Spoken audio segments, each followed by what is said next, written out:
നമസ്കാരം. മാർക്കോ സൃഷ്ടിച്ച തരംഗം കേരളവും കടന്ന് ഇന്ത്യയുടെ ഹൃദയഭൂമിയിലേക്ക് കടക്കുകയാണ്. അതിൻ്റെ കളക്ഷൻ 100 കോടി ക്ലബിൽ കയറിയിരിക്കുന്നു.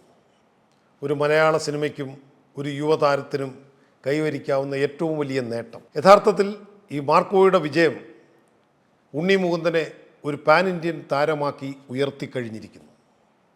അതിനുവേണ്ട എല്ലാ ഘടകങ്ങളും ഈ സിനിമ ഉണ്ണി മുകുന്ദന് നൽകിക്കഴിഞ്ഞിരിക്കുന്നു. മലയാള സിനിമയിലെ അഭിനവ യുവതാരങ്ങൾക്ക്, യുവ സൂപ്പർ താരങ്ങൾക്ക് മാർക്കോയുടെ വരവ് ഉറക്കം കെടുത്തുന്നു എന്ന് ഒരു പറച്ചിലുണ്ട്. അത് യഥാർത്ഥത്തിൽ സത്യവുമാണ്. മലയാള സിനിമയിൽ നിന്നും പാൻ ഇന്ത്യൻ താരമായി വരുവാനുള്ള എല്ലാ യോഗ്യതയും ഒത്തിണങ്ങിയ താരമായിരുന്നു പൃഥ്വിരാജ്. അദ്ദേഹത്തിൻ്റെ കഴിവും അതുപോലെ തന്നെ ബോളിവുഡിലെ ബന്ധങ്ങളും അതുപോലെ തന്നെ അദ്ദേഹത്തിൻ്റെ സൗന്ദര്യവും എല്ലാം ഒത്തിണങ്ങി നിന്ന ഈ നടൻ അതിനുവേണ്ടി ശക്തമായ ശ്രമങ്ങൾ നടത്തുകയും ചെയ്തു. പക്ഷേ അത് അദ്ദേഹത്തിന് വേണ്ട രീതിയിൽ ഫലവത്തായില്ല. റാണി മുഖർജിയോടൊപ്പം അഭിനയിച്ച അയ്യ അത് ഒരു തുടക്കമായിരുന്നു. ആ ബോളിവുഡിലെ ഒരു തുടക്കം. ആ തുടക്കം ഒരു വൻ വിജയമായാൽ അത് എല്ലാത്തിനും ഒരു സിനിമയിൽ വിജയമാണ് പ്രധാന ഘടകം.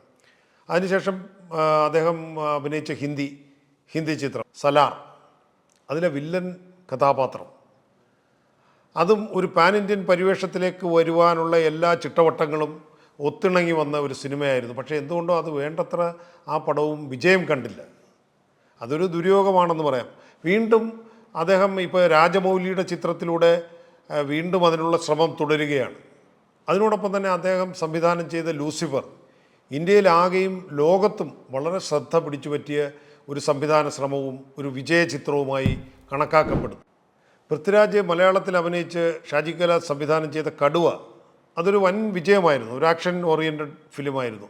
അതിൻ്റെ ഒരു പാൻ ഇന്ത്യൻ റിലീസ് എന്നുള്ള ഒരു തരത്തിലൊക്കെ ഒരു ശ്രമം നടത്തിയെങ്കിലും അതും വേണ്ടത്ര ഫലം കണ്ടെത്തിയില്ല.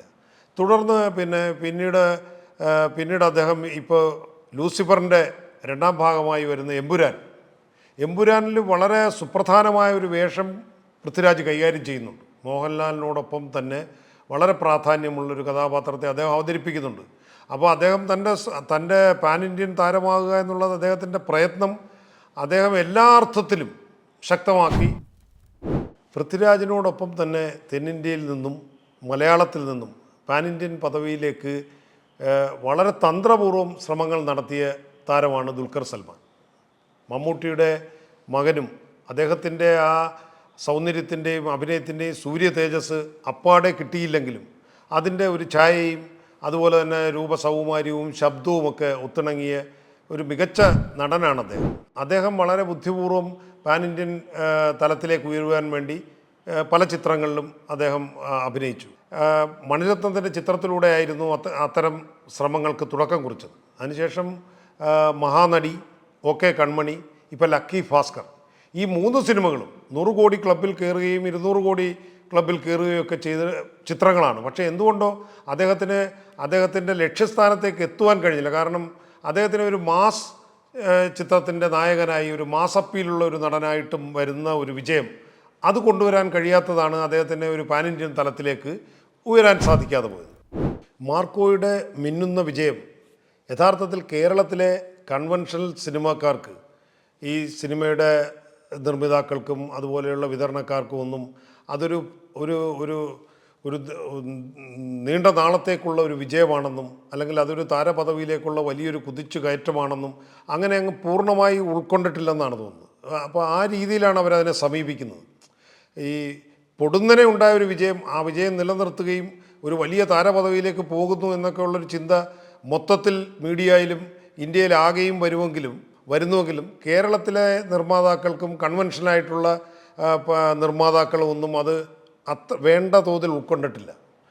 പക്ഷേ ഉണ്ണി മുകുന്ദൻ്റെ ചിത്രം 100 കോടി ക്ലബിൽ കയറിക്കഴിഞ്ഞിട്ട് ഇപ്പോൾ വടക്കേ ഇന്ത്യയിൽ, അതായത് ഉത്തർപ്രദേശിലും ബീഹാറിലുമൊക്കെ ഒരു മലയാള സിനിമ അതിൻ്റെ അവിടെ ക്യൂ നിന്ന് ആ ഹിന്ദി ഹൃദയഭൂമിയിൽ ആളുകൾ കാണുക എന്ന് പറഞ്ഞാൽ അത് ആ രീതിയിലേക്കുള്ളൊരു വലിയ വിജയമായിട്ട് തന്നെ അതിനെ കാണണം. അതൊരു ചെറിയ കാര്യമല്ല. അപ്പോൾ ആ രീതിയിലൊരു പാൻ ഇന്ത്യൻ താരമായി ഈ നടൻ്റെ ഒരു മാറ്റവും സംഭവിച്ചു കഴിഞ്ഞു. അപ്പോൾ അതിൻ്റെ വലിയ ഉത്തരവാദിത്തമാണ് ആ നടനിൽ ഊന്നിയിരിക്കുന്നത്. അവിടെയാണ് മാർക്കോയുടെ വിജയം. അതായത് പിന്നെ ഇന്ത്യയുടെ ഹൃദയഭൂമിയിൽ, തമിഴകത്തും അതുപോലെ തന്നെ ഹിന്ദി ഹൃദയഭൂമിയിലും ഈ മാർക്കോ കാണുവാൻ വേണ്ടി ആളുകൾ ക്യൂ നിൽക്കുന്നു. ഉത്തർപ്രദേശിലും ബീഹാറിലും ഒറീസയിലുമൊക്കെ മാർക്കോ കാണുവാൻ വേണ്ടി ആളുകൾ ക്യൂ നിൽക്കുന്നു. അതൊരു മലയാളത്തിൽ നിന്ന് ഉയർന്നു വന്ന ഒരു നടൻ, മലയാളത്തിൽ നിന്ന് ചിത്രീകരിച്ച ഒരു സിനിമ, അത് ഇന്ത്യയുടെ ഹൃദയഭൂമിയിൽ ഒരു വൻ തരംഗം സൃഷ്ടിക്കുന്നു എന്ന് പറഞ്ഞാൽ അതൊരു ചെറിയ കാര്യമല്ല. നമ്മളത് ഇവിടുത്തെ കൺവെൻഷണൽ സിനിമക്കാർ അത് വേണ്ടത്ര ഉൾക്കൊള്ളുന്നില്ല എന്നൊരു അഭിപ്രായം പൊതുവിലുണ്ട്. പക്ഷേ ഇതൊരു വലിയ വലിയ നേട്ടമാണ്. വളരെയേറെ ശ്രമങ്ങൾ നടത്തിയിട്ടും ഫലപ്രാപ്തിയിലെത്താത്ത ഒരു നേട്ടം ഉണ്ണി മുകുന്ദൻ ആർജിച്ചിരിക്കുകയാണ്. അപ്പോൾ അത് ചെറുതായി കാണേണ്ട കാര്യമല്ല. കാരണം യാഷ് എന്ന് പറഞ്ഞൊരു നടനുണ്ട്, കെ ജി എഫിലൂടെ വന്ന, അതുപോലെ ബാഹുബലിയിലൂടെ വന്ന പ്രഭാസ്, ഇപ്പോൾ പുഷ്പയിലൂടെ വന്ന അല്ലു അർജുൻ, ഇവരൊക്കെ ഇന്ത്യയിൽ ആകെ അറിയപ്പെടുന്ന, അന്യഭാഷകളിലും അന്യദേശങ്ങളിലും അവരുടെ സിനിമകൾ കാണാൻ ആളുകൾ ക്യൂ നിൽക്കുന്ന തരത്തിലൊരു പാൻ ഇന്ത്യൻ പരിവേഷം കൈവന്ന താരങ്ങളാണ്. അതേ നിലയിലേക്കാണ് ഈ ഉണ്ണി മുകുന്ദൻ എത്തിയിരിക്കുന്നത്. അപ്പോൾ ഉണ്ണി മുകുന്ദൻ സൃഷ്ടിച്ച ഒരു തരംഗം, ഈ ചിത്രത്തിലൂടെ സൃഷ്ടിച്ച ഒരു തരംഗം അദ്ദേഹത്തെ വേറൊരു തലത്തിലേക്ക് എത്തിച്ചിരിക്കുന്നു എന്നുള്ളത് യാഥാർത്ഥ്യം തന്നെയാണ്. നമ്മളാദ്യം കണ്ടതുപോലെ ജയൻ്റെ സിംഹാസനത്തിൽ പുതിയ താരോദയം എന്ന് പറഞ്ഞതിൻ്റെ അപ്പുറത്തേക്ക് ഒരു ഇന്ത്യയിലെ ഒരു പാൻ ഇന്ത്യൻ താരമായി അദ്ദേഹം വളർന്നു കഴിഞ്ഞിരിക്കുന്നു. മാർക്കോയുടെ വിജയം കേരളത്തിലെ കൺവെൻഷനലായിട്ടുള്ള നിർമ്മാതാക്കളും അതുപോലെ ഡിസ്ട്രിബ്യൂട്ടേഴ്സും എങ്ങനെ എടുക്കുന്നു എന്നുള്ളത് വളരെ ഗൗരവമുള്ളൊരു കാര്യമാണ്. ഈ പാൻ ഇന്ത്യൻ തലത്തിലേക്ക് താരം ഉയരുകയും സിനിമ വളരുകയും അതിൻ്റെ കളക്ഷൻ വരികയും ഒക്കെ ചെയ്തുവെങ്കിലും ഇതിനകത്ത് ഒരു അപകടമുണ്ട്. അത് ആ ഒരു സാധാരണ നിലയിൽ നിന്ന്, ഒരു സാധാരണത്വത്തിൽ നിന്ന് ഒരു മനുഷ്യനായ ഒരു രൂപത്തിലേക്ക് വരികയും അതിനകത്ത് കെട്ടപ്പെട്ട് കിടക്കുകയും ചെയ്യുന്ന ഒരു സാഹചര്യം എന്നുള്ളൊരു അപകടം ഇതിനകത്തുണ്ട്. അത് കാണണം. ഇപ്പോൾ ഈ പ്രഭാസ് ആയാലും യാഷായാലും ഇതുപോലെയുള്ള വൻ ചിത്രങ്ങളുടെ കെട്ടുപാടിൽ നിന്ന് ഊരി ഒരു സാധാരണ നിലയിലേക്ക് അഭിനയ പ്രാധാന്യമുള്ള കഥകളിലേക്കും കഥാപാത്രങ്ങളിലേക്കും അവർക്ക് വരാൻ കഴിയാതെ കിടക്കുന്ന ഒരവസ്ഥയുണ്ട്. അതുപോലെ ഉണ്ണി മുകുന്ദൻ സൃഷ്ടിച്ച തരംഗം, അതിൻ്റെ ആ ഒരു ഹൈപ്പിൽ അങ്ങനെ മുകളിൽ നിൽക്കുകയും അതിൽ തന്നെ തുടർന്ന് പോവുകയും ചെയ്താൽ അത് ഒരു നടനെ സംബന്ധിച്ചോളം അതിനകത്ത് ചില പ്രയാസങ്ങൾ നേരിടും എന്നും സിനിമാ വിശാരദന്മാർ ഇവിടെ ചർച്ച ചെയ്യുന്നു. ഇപ്പോൾ ഈ ഉണ്ടായിരിക്കുന്ന മാർക്കോയുടെ ശക്തമായ തരംഗവും വിജയവും, അതിനെ തുടർന്ന് ഇപ്പോൾ ഇന്ത്യയിലാകെ ഒരു വലിയ ഒരു കളക്ഷൻ പോയിന്റിലേക്ക് ഈ ചിത്രം ഉയരുകയാണ്.